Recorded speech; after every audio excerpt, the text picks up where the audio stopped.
जो सैयारा मूवी निकली उससे अंदाजा हो रहा कि नौजवानों का जहन इतना इमोशनल, इतना फिल्मी आज भी कि मामूली एक झूठी कहानी कुछ गानों के ऊपर इमोशनल होके लपट के एक दूसरे को थिएटर में रो लेते बैठे हुए।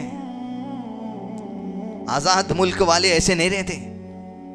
कुछ विजन रहता, कुछ नजरिया रहता, कुछ सोच रहती, बुनियाद रहती, इल्म रहता, काम करने वाले रहते। ये मामूली फिल्मों पे रोने वाले आज तक भी मुगल आजम लगा दो, पुराने लोग अभी भी रो लेते हैं।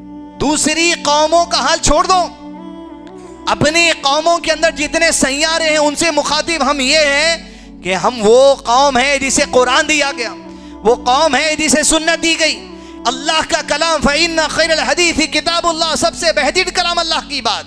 वो खैरल हदी हदी मोहम्मद सल्लल्लाहु अलैहि वसल्लम, और अल्लाह की कलाम के बाद सबसे बेहतर बात रसूलुल्लाह सल्लल्लाहु अलैहि वसल्लम की बात। ये संजीदा बात पढ़ने वाली कौम है हम ना बेकार बातों पे हंसने वाली कौम है, ना बेकार बातों पे रोने वाली कौम है। दुनिया की कोई इमोशनल म्यूजिक हमको रुला नहीं सकती, दुनिया की कोई लड़की आपको रुला नहीं सकती। ये क्या जो सो आज दूसरे कौमों का नजरिया बन गया, मुसलमान कुरान और सुन्नत वाली तुम्हारा नजरिया नहीं बन सकता। क्या एक फिल्म के पीछे गाने की वजह से तुम रो ले रहे? इमोशनल मत बनिए।